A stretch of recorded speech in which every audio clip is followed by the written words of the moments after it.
Every survival channel on YouTube covers the first 72 hours of a power outage. I did two videos ago, but here's what none of them tell you.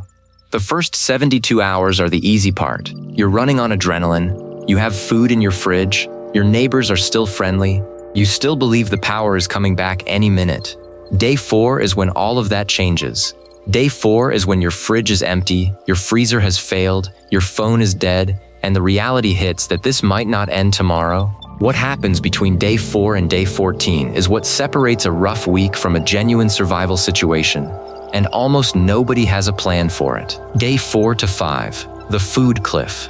Your refrigerator food is gone. You either ate it, cooked it, or threw it away in the first 72 hours. Your freezer, even a full one, has now crossed the 48-hour threshold. Everything in it has thawed. The meat is unsafe. The frozen vegetables are limp and leaking.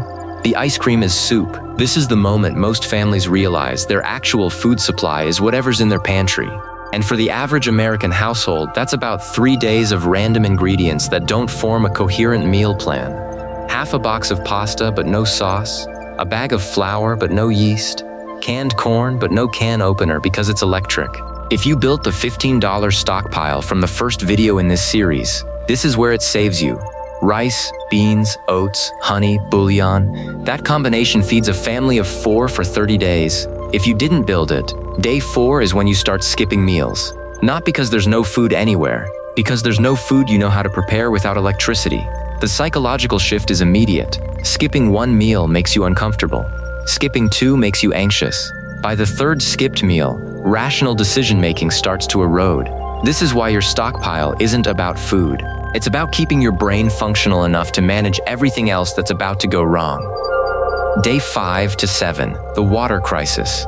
If you filled your bathtub in the first hour, like I told you in the 72-hour video, you still have water for flushing and cleaning. If you didn't, your toilet stopped working on day 2, and you've been dealing with a sanitation problem that's getting worse by the hour. But even if you saved bathtub water, by day 5 your drinking water is becoming the critical issue. The standard recommendation is 1 gallon per person per day for drinking alone. A family of 4 needs 4 gallons a day. Over 14 days, that's 56 gallons just for drinking. Nobody stores 56 gallons of water. Most people don't store 10. By day 5, you need a water procurement plan, not a storage plan, a procurement plan. If you're in a house, your hot water heater holds 40 to 60 gallons of drinkable water. Most people don't know this. Turn off the power to the heater, let it cool. Open the drain valve at the bottom and collect it in clean containers. That single appliance extends your water supply by 10 to 15 days for a family of 4. If you've already drained the water heater, your next source is rainwater. 1 inch of rain on a standard roof produces roughly 600 gallons of water. A single tarp angled into a trash can collects 10 to 20 gallons in a moderate rainstorm. But this water must be purified. 4 drops of unscented household bleach per quart of water. Wait 30 minutes. That's the CDC recommended field purification method. Not a survival hack. The actual government recommendation. A single $3 bottle of bleach purifies over 1,000 gallons of water. Day 7 to 8. The sanitation breakdown. This is the part nobody wants to talk about, and it's the part that creates the most actual danger. Without running water, without flushing toilets, without garbage collection, your home becomes a health hazard by day 7. Human waste is the single largest disease vector in any extended grid-down scenario. Not contaminated food, not dirty water, sewage. If your toilets aren't flushing, you need a 5-gallon bucket with a pool noodle cut and fitted around the rim as a seat, lined with a heavy-duty trash bag, with a cup of cat litter added after each use. Seal the bag when it's a third full. Store sealed bags outside, away from your living and eating areas. This is not comfortable, it is not dignified, and it will prevent dysentery, cholera, and E. coli infections that in a grid-down scenario without hospital access can be fatal. Garbage is the second vector. Without collection, your kitchen waste attracts rodents and insects within 48 hours. By day 7, if you haven't been managing your garbage, you have flies breeding in your kitchen. Burn what you can in a fire pit outside.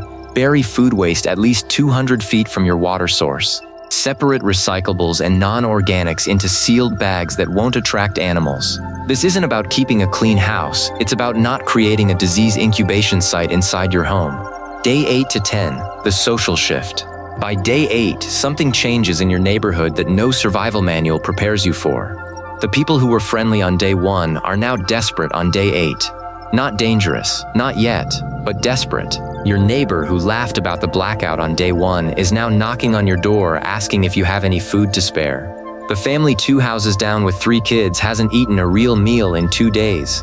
This is the most psychologically difficult phase of an extended outage, not because of physical hardship, because of social pressure. Sharing your 30-day stockpile with your immediate neighbors reduces it to a 5-day stockpile. But refusing to share when a child is visibly hungry creates conflict that can escalate in ways nobody plans for. The experienced preppers who have actually lived through extended events all say the same thing. Share, but share strategically. Cook a large communal pot of rice and beans. Feed the block. But do it from a common area, not from your kitchen. And never reveal the size of your stockpile. The moment people know you have 30 days of food, the social dynamic shifts permanently. You become a resource, not a neighbor. Day 10 to 12, the supply run. By day 10, community supply points begin forming. In every extended outage in modern American history, FEMA, National Guard, or local organizations establish distribution points within 7 to 10 days. The lines are long, the supplies are basic. Water, MREs, maybe tarps and batteries. But they exist. Before you go, drain your car's gas tank to the absolute minimum needed for the round trip. Gas stations are either closed or cash only with multi-hour lines.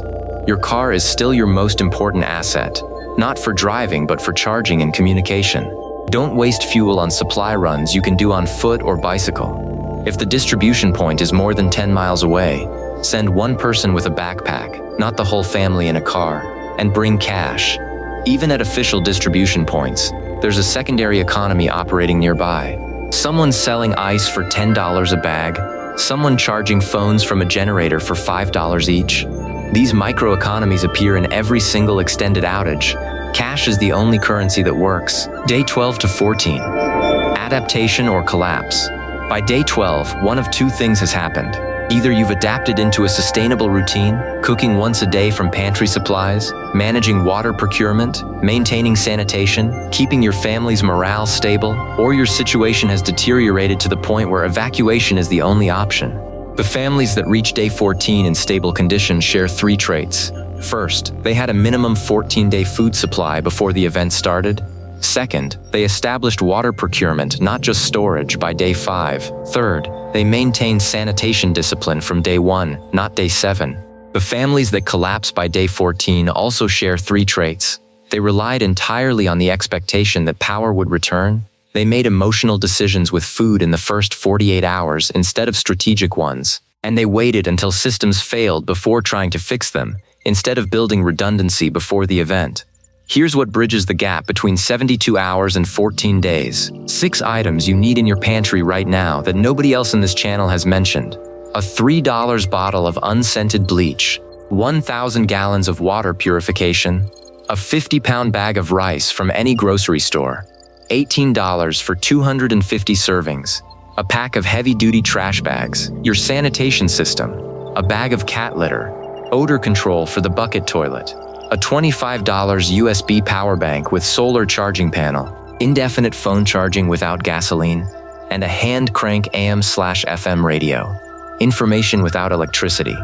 Total cost for all 6 items, under $70. Combined with the $15 stockpile from video 1 and the $60 gear list from video 2, your total investment for a complete 14-day survival system is under $150. Everything in this series builds on everything else. The stockpile feeds you. The gear keeps you functional. The plan keeps you rational.